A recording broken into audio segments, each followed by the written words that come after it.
बच्चों, आज की ये class SSC GD, UP police, RRB और सभी सरकारी परीक्षाओं के लिए अत्यंत महत्वपूर्ण है।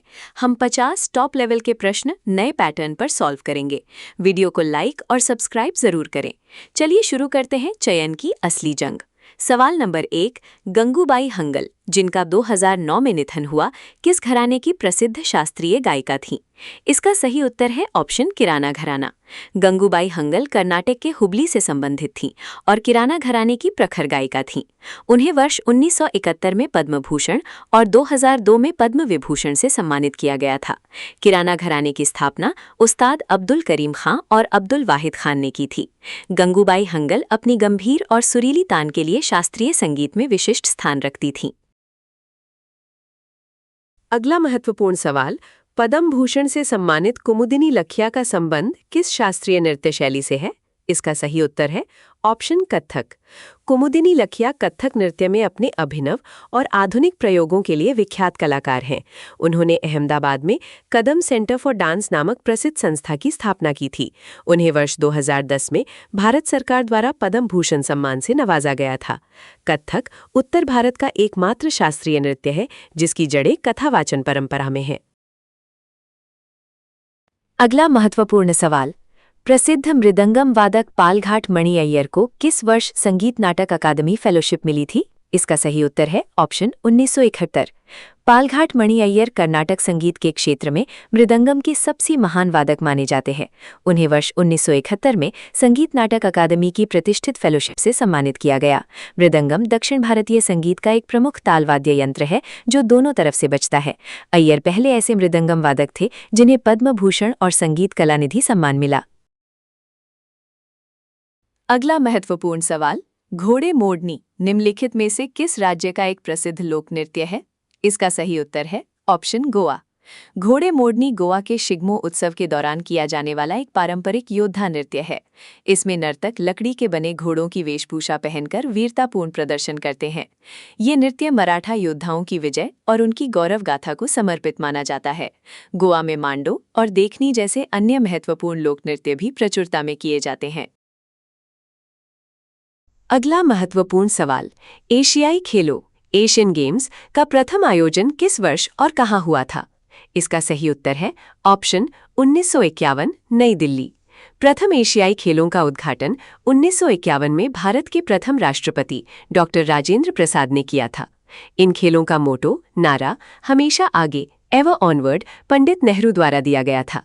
भारत ने अब तक 2 बार 1951 और 1982 एशियाई खेलों की सफल मेजबानी की है। एशियाई खेलों का जनक गुरुदत्त सोंधी को माना जाता है, जिनके प्रयासों से ये संभव हुआ। अगला महत्वपूर्ण सवाल, किशन महाराज निम्नलिखित में से किस वाद्य यंत्र के प्रख्यात उस्ताद थे? इसका सही उत्तर है ऑप्शन तबला। पंडित किशन महाराज तबला वादन के बनारस घराने के एक शिखर पुरुष कलाकार थे।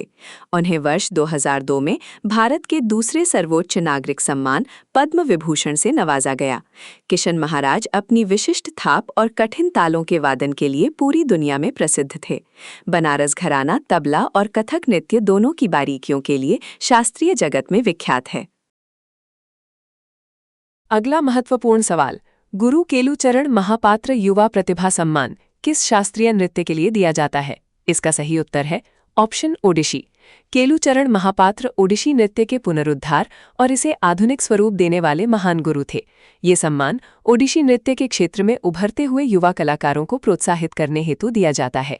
ओडिशी नृत्य मुख्य रूप से भगवान जगन्नाथ की भक्ति और ओडिशा के मंदिरों की कला पर आधारित है।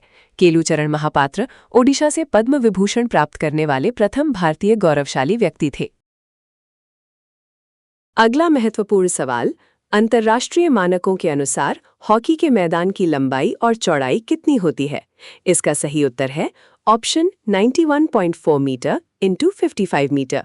हॉकी के मैदान की लंबाई 100 गज यानी 91.4 मीटर और चौड़ाई 60 गज यानी 55 मीटर निर्धारित है। हॉकी इंडिया और अंतर्राष्ट्रीय हॉकी महासंघ यानी FIH इस खेल के आधिकारिक नियमों का निर्धारण करते हैं।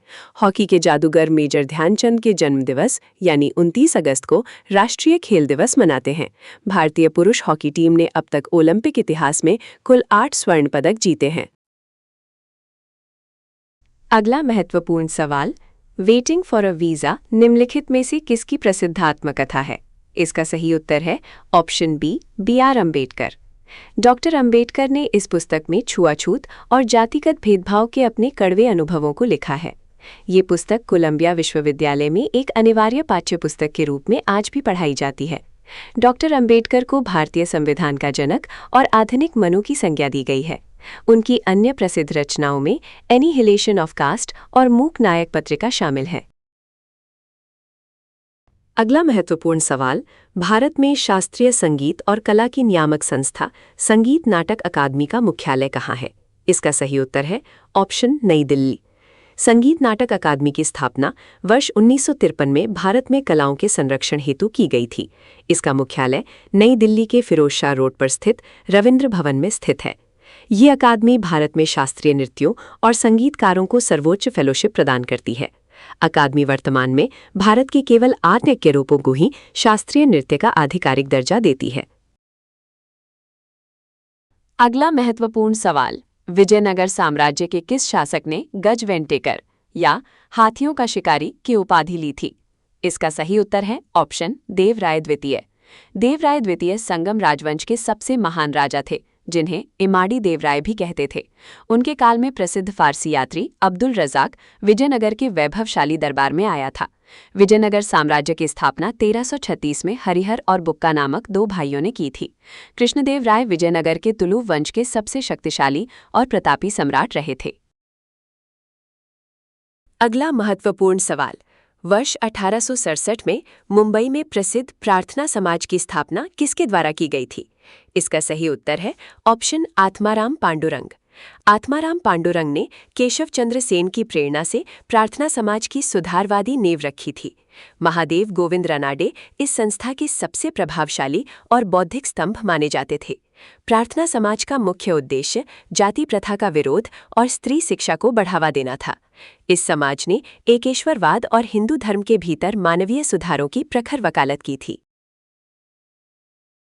अगला महत्वपूर्ण सवाल, किस महान चोल शासक ने गंगईकोंड चोलापुरम शहर की स्थापना कर उसे अपनी राजधानी बनाया था? इसका सही उत्तर है ऑप्शन राजेंद्र प्रथम। राजेंद्र प्रथम ने उत्तर भारत की गंगा विजय की स्मृति में गंगईकोंड की उपाधि ली थी। उन्होंने चोल साम्राज्य का विस्तार श्रीलंका और दक्षिण पूर्व एशिया इंडोनेशिया तक किया था। राजराज प्रथम ने तंजावुर में भव्य राजराजेश्वर बृहदेश्वर मंदिर का निर्माण कराया था। चोल राजवंश अपनी अजेय नौसेना और उन्नत स्थानीय स्वशासन प्रणाली हेतु विख्यात था। अगला महत्वपूर्ण सवाल, पुणे की यरवदा जेल में गांधी और अंबेडकर के बीच ऐतिहासिक पूना पैक्ट किस वर्ष हुआ था? इसका सही उत्तर है ऑप्शन 1932। 24 सितंबर 1932 को दलित वर्गों के पृथक निर्वाचक मंडल के मुद्दे पर यह समझौता हुआ था। गांधी जी ने मैकडॉनल्ड के सांप्रदायिक पंचाट के विरोध में जेल में आमरण अनशन किया था। पूना पैक्ट के तहत दलितों हेतु आरक्षित सीटों की संख्या 71 से बढ़ाकर 148 कर दी गई थी। इस समझौते ने दलित अधिकारों और हिंदू समाज की एकता के बीच एक मध्यम मार्ग निकाला था। अगला महत्वपूर्ण सवाल, सिंधु घाटी सभ्यता का महत्वपूर्ण स्थल सुरकोटदा मुख्य रूप से किसके लिए प्रसिद्ध है? इसका सही उत्तर है ऑप्शन घोड़े की हड्डियों। सुरकोटदा गुजरात के कच्छ जिले में स्थित है, जहां से घोड़े के अवशेषों के दुर्लभ साक्ष्य मिले हैं। लोथल गुजरात से विश्व का सबसे प्राचीन मानव निर्मित बंदरगाह या गोदीवाड़ा प्राप्त हुआ है। चन्हू-दड़ो पाकिस्तान से मनके बनाने और सौंदर्य प्रसाधनों के कारखाने के अवशेष मिले हैं। सुरकोटदा की खोज जेपी जोशी द्वारा वर्ष 1964 में हड़प्पा सभ्यता के विस्तार हेतु की गई थी। अगला महत्वपूर्ण सवाल, दिल्ली सल्तनत में दीवान-ए-खैरात दान विभाग की स्थापना किस सुल्तान ने की थी? इसका सही उत्तर है ऑप्शन फिरोज शाह तुगलक। फिरोज शाह तुगलक ने गरीब लड़कियों के विवाह और अनाथों की सहायता हेतु ये विभाग बनाया। उसने दासों की देखभाल हेतु दीवाने बंदगान और पेंशन हेतु दीवाने इस्तेहाक भी बनवाया। फिरोज शाह तुगलक को इतिहासकार सल्तनत युग का अकबर कहकर भी संबोधित करते हैं। उसने सिंचाई व्यवस्था को सुदृढ़ करने हेतु दिल्ली के आसपास अनेक नहरों का जाल बिछाया था। अगला महत्वपूर्ण सवाल, ब्रिटिश भारत के इतिहास में विख्यात इल्बर्ट बिल विवाद किस वायसराय के काल में हुआ था? इसका सही उत्तर है option Lord Ripon. Ilbert bill 1883 ने भारतीय जजों को यूरोपीय अपराधियों के मुकदमे सुनने का अधिकार दिया था। इस बिल का अंग्रेजों ने श्वेत विद्रोह यानी व्हाइट म्यूटनी के रूप में कड़ा और संगठित विरोध किया। लॉर्ड रिपन को उनकी उदार नीतियों के कारण भारत का उद्धारक और स्थानीय स्वशासन का जनक कहते हैं। रिपन के कार्यकाल में ही वर्ष 1881 में भारत की पहली पूर्ण नियमित जनगणना शुरू हुई थी। अगला महत्वपूर्ण सवाल, बौद्ध धर्म के पवित्र त्रिरत्न यानी 3 जूल्स में निम्नलिखित में से क्या शामिल नहीं है? इसका सही उत्तर है ऑप्शन अहिंसा। बौद्ध धर्म के 3 आधार स्तंभ बुद्ध, धम्म और संघ हैं, जिन्हें संयुक्त रूप से त्रिरत्न कहते हैं। बुद्ध का अर्थ ज्ञान, धम्म का बुद्ध की शिक्षाएं और संघ का अर्थ भिक्षुओं का समुदाय है। अहिंसा जैन धर्म का सबसे महत्वपूर्ण सिद्धांत यानी पंच महाव्रत माना जाता है। बुद्ध ने अपना पहला उपदेश सारनाथ में दिया था, जिसे धम्मचक्र प्रवर्तन कहा जाता है। अगला महत्वपूर्ण सवाल, मुगल सम्राट अकबर द्वारा रचित अकबरनामा के किस भाग को आईन अकबरी कहा जाता है? इसका सही उत्तर है ऑप्शन तीसरा। अबुल फजल द्वारा रचित अकबरनामा 3 जिल्दों खंडों में विभाजित एक भव्य ऐतिहासिक ग्रंथ है। इसका तीसरा खंड आईन अकबरी कहलाता है, जो मुगल प्रशासन और अर्थव्यवस्था का विवरण देता है। ये पुस्तक मूल रूप से फारसी भाषा में अकबर के विशेष आदेश पर सफलतापूर्वक लिखी गई थी। अबुल फजल अकबर के नवरत्नों में से एक और उनके सबसे विश्वसनीय राजनैतिक सलाहकार थे। अगला महत्वपूर्ण सवाल, सम्राट हर्षवर्धन को नर्मदा नदी के तट पर किस प्रतापी शासक ने पराजित किया था? इसका सही उत्तर है ऑप्शन पुलकेशन द्वितीय। पुलकेशन द्वितीय चालुक्य वंश का महान राजा था, जिसने हर्ष के दक्षिण विस्तार को रोका था। इस युद्ध की जानकारी चालुक्य दरबारी कवि रविकीर्ति के ऐहोल शिलालेख से प्राप्त होती है। हर्षवर्धन उत्तर भारत का अंतिम महान हिंदू सम्राट था, जिसकी राजधानी कन्नौज थी। पुलकेशन द्वितीय ने इस जीत के बाद परमेश्वर की सम्मानित उपाधि धारण की थी। अगला महत्वपूर्ण सवाल, भारतीय संविधान का अनुच्छेद 20 निम्नलिखित में से किससे संबंधित महत्वपूर्ण प्रावधान है? इसका सही उत्तर है ऑप्शन अपराधों हेतु दोष सिद्धि। अनुच्छेद 20 नागरिकों को मनमानी सजा और दोहरे दंड से सुरक्षा प्रदान करता है। ये अधिकार राष्ट्रीय आपातकाल के दौरान भी राष्ट्रपति द्वारा निलंबित नहीं किया जा सकता है। अनुच्छेद 21 प्राण और दैहिक स्वतंत्रता का और अनुच्छेद 17 अस्पृश्यता के अंत का अधिकार है। अनुच्छेद 20(3) के अनुसार किसी व्यक्ति को स्वयं के विरुद्ध गवाही देने हेतु मजबूर नहीं किया जा सकता। अगला महत्वपूर्ण सवाल, किस संवैधानिक संशोधन ने संपत्ति के अधिकार को मौलिक अधिकारों की सूची से हटा दिया? इसका सही उत्तर है ऑप्शन 44वां। 44वें संविधान संशोधन 1978 द्वारा संपत्ति के अधिकार को अनुच्छेद 19 और 31 से हटाया गया। अब ये संविधान के भाग 12 में अनुच्छेद 300A के अंतर्गत मात्र एक विधिक कानूनी अधिकार है। जनता पार्टी सरकार के दौरान मोरारजी देसाई ने ये ऐतिहासिक लोकतांत्रिक बदलाव किया था। मौलिक अधिकारों की संख्या अब 7 से घटकर मात्र 6 रह गई है। अगला महत्वपूर्ण सवाल, भारतीय निर्वाचन प्रणाली के अनुसार राष्ट्रपति के चुनाव में कौन भाग नहीं लेता है? इसका सही उत्तर है ऑप्शन विधान परिषदों के सदस्य। राष्ट्रपति के निर्वाचक मंडल में केवल लोकसभा, राज्यसभा और विधानसभाओं के निर्वाचित सदस्य होते हैं। विधान परिषदों, MLC और मनोनीत सदस्यों को राष्ट्रपति चुनाव में मतदान का अधिकार नहीं है। राष्ट्रपति का चुनाव एकल संक्रमणीय मत पद्धति द्वारा आनुपातिक प्रतिनिधित्व के आधार पर होता है। समय 51 और 55 में राष्ट्रपति के निर्वाचन की प्रक्रिया का विस्तृत विवरण है। अगला महत्वपूर्ण सवाल, भारतीय संविधान के किस भाग में निर्वाचन और चुनाव संबंधी प्रावधान दिए गए हैं? इसका सही उत्तर है ऑप्शन भाग 15। संविधान के भाग 15 में अनुच्छेद 324 से 329 तक चुनाव आयोग और निर्वाचन के नियम हैं। अनुच्छेद 324 भारत निर्वाचन आयोग की स्थापना और उसकी शक्तियों का मुख्य आधार है। भाग 17 राजभाषा से और भाग 18 आपातकालीन प्रावधानों से संबंधित संवैधानिक अंग हैं। भारत में वयस्क मताधिकार यानी यूनिवर्सल अडल्ट सफरेज का प्रावधान अनुच्छेद 326 में है। अगला महत्वपूर्ण सवाल, भारतीय संविधान के अनुच्छेद 51A में वर्तमान में कुल कितने मौलिक कर्तव्य दिए गए हैं? इसका सही उत्तर है ऑप्शन 11। 42वें संविधान संशोधन 1976 द्वारा शुरुआत में संविधान में केवल 10 मौलिक कर्तव्य जोड़े गए थे। 11वां मौलिक कर्तव्य 6 से 14 वर्ष शिक्षा 86वें संशोधन 2002 द्वारा सफलतापूर्वक जोड़ा गया। मौलिक कर्तव्यों का विचार भारतीय संविधान ने पूर्व सोवियत संघ यूएसएसआर के संविधान से लिया है। स्वर्ण सिंह समिति की सिफारिशों के आधार पर इन कर्तव्यों को संविधान का हिस्सा बनाया गया था। अगला महत्वपूर्ण सवाल, भ्रष्टाचार को रोकने हेतु प्रथम लोकपाल विधेयक भारतीय संसद में किस वर्ष पेश किया गया था?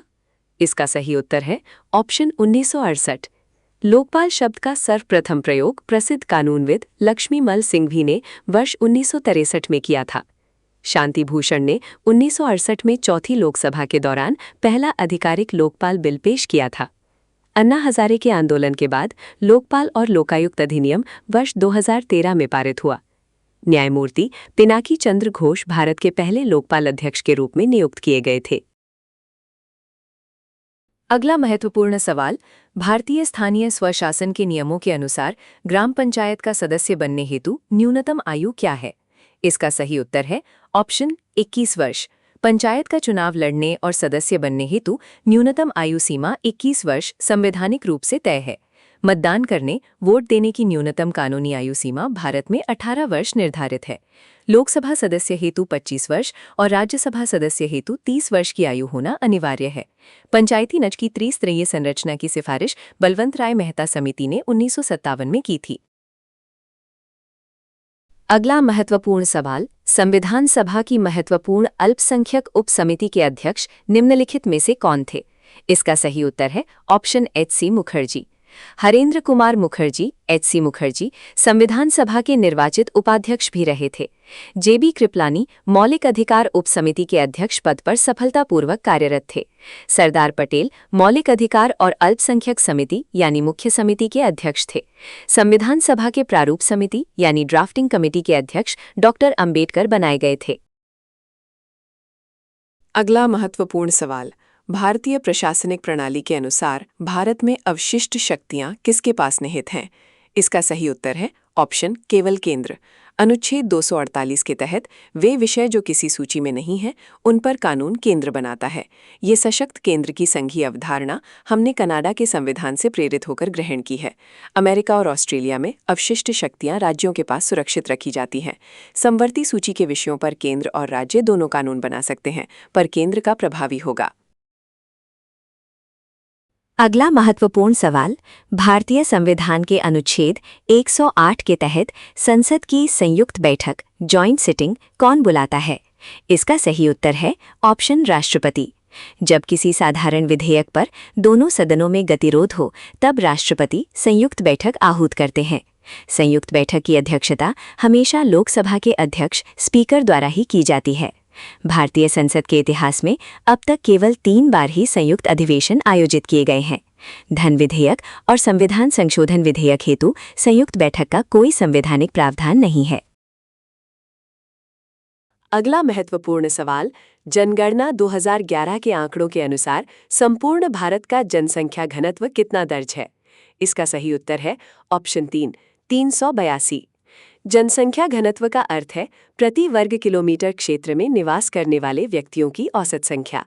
2011 की जनगणना में भारत का औसत घनत्व 382 व्यक्ति प्रति वर्ग किलोमीटर पाया गया था। बिहार भारत का सर्वाधिक जनघनत्व वाला राज्य 1006 होने का रिकॉर्ड रखता है। अरुणाचल प्रदेश में सबसे कम जनघनत्व मात्र 17 व्यक्ति प्रति वर्ग किलोमीटर दर्ज किया गया था। अगला महत्वपूर्ण सवाल, किस भारतीय पंचवर्षीय योजना का मुख्य और ऐतिहासिक नारा गरीबी हटाओ रखा गया था? इसका सही उत्तर है ऑप्शन 5वीं। इंदिरा गांधी ने 1971 के चुनावों और 5वीं योजना 1974-78 में ये प्रखर नारा दिया था। 5वीं योजना का मुख्य उद्देश्य गरीबी उन्मूलन और आत्मनिर्भरता की प्राप्ति सुनिश्चित करना था। ये एकमात्र ऐसी योजना थी जिसे जनता पार्टी सरकार ने समय से 1 वर्ष पहले ही समाप्त कर दिया था। इसके बाद वर्ष 1978-80 के बीच रोलिंग प्लान अनवरत योजना को लागू किया गया था। अगला महत्वपूर्ण सवाल, भारत में प्रथम प्रयोगात्मक जनगणना किस ब्रिटिश वायसराय के कार्यकाल 1872 में हुई थी? इसका सही उत्तर है option Lord Mayo. Lord Mayo ने 1872 में भारत की पहली जनगणना कराई थी, जो केवल कुछ ही क्षेत्रों तक सीमित थी। लॉर्ड रिपन के कार्यकाल में वर्ष 1881 से भारत की पहली पूर्ण नियमित जनगणना शुरू हुई थी। भारत में प्रति 10 वर्ष के अंतराल पर नियमित रूप से जनगणना का आयोजन किया जाता है।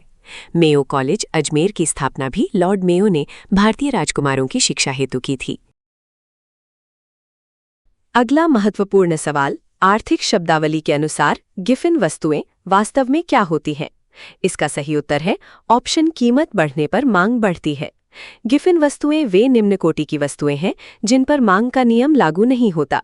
इनका मूल्य बढ़ने पर गरीब लोग अपनी आय का बड़ा हिस्सा इन्हीं पर खर्च करने को मजबूर होते हैं।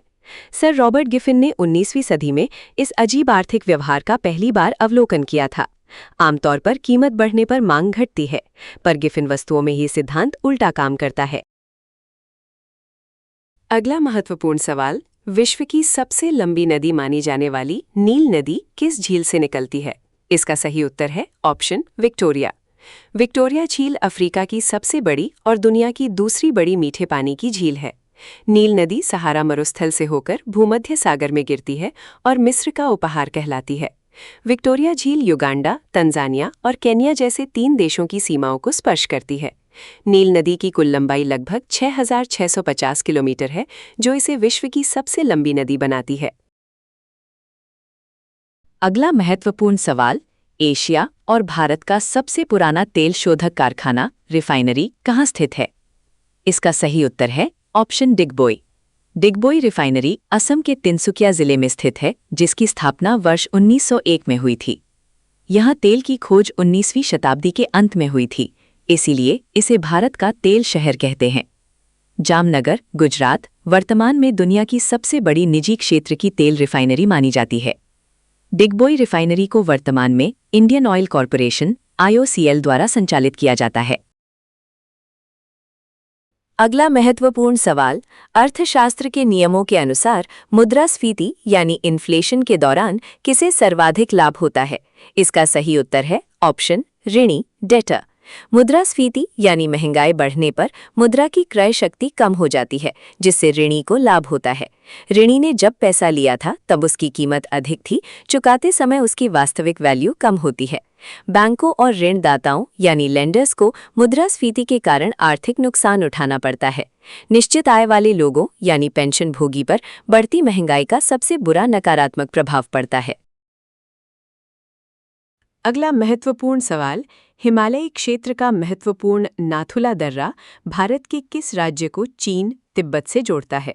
इसका सही उत्तर है ऑप्शन सिक्किम। नाथुला दर्रा प्राचीन रेशम मार्ग सिल्क रूट की एक मुख्य शाखा रहा है, जो सिक्किम में स्थित है। 1962 के भारत चीन युद्ध के बाद इसे बंद कर दिया गया था और 2006 में पुनः खोला गया। ये दर्रा कैलाश मानसरोवर यात्रा हेतु एक महत्वपूर्ण और सुगम मार्ग प्रदान करता है। सिक्किम में ही जेलेप्ला दर्रा भी स्थित है, जो चुंबी घाटी को तिब्बत से जोड़ता है। अगला महत्वपूर्ण सवाल, भारतीय बाजार के नियामक सेबी की स्थापना किस वर्ष आधिकारिक रूप से हुई थी? इसका सही उत्तर है option 1988। SEBI securities and exchange board of India की स्थापना 12 अप्रैल 1988 को हुई थी। इसे 30 जनवरी 1992 को एक अध्यादेश के माध्यम से वैधानिक दर्जा स्टैट्यूटरी स्टेटस मिला था। सेबी का मुख्य कार्य शेयर बाजार की निगरानी करना और निवेशकों के हितों की रक्षा करना है। इसका मुख्यालय मुंबई में है और माधवीपुरी बुच इसकी पहली महिला अध्यक्ष बनी है।